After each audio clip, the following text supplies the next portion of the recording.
जाई काजळ प्रस्तुत मैत्र हे शब्द सुरांचे.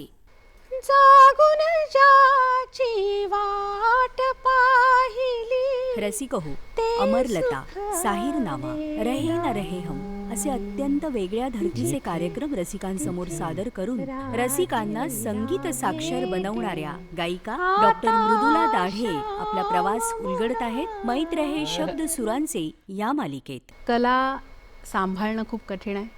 कलेचा जाळ पेलणं खूप अवघड आहे. जसं साहिरने म्हटलं, जो तार से निकली है वो धुन सबने सुनी है, लेकिन जो साज पे गुजरी है वो किस दिल को पता है. कला निर्मिती ही वेदनेशिवाय होत नाही असं माझं प्रामाणिक मत आहे. प्रसारण रविवार दिनांक 7 एप्रिल रोजी रात्री 8:30 वाजता आणि रविवार दिनांक 14 एप्रिल रोजी सकाळी 10 आणि सायंकाळी 5 वाजता दूरदर्शनच्या सह्याद्री वाहिनीवर. प्रस्तुत करता जाई काजळ. परंपरा 70 वर्षांची.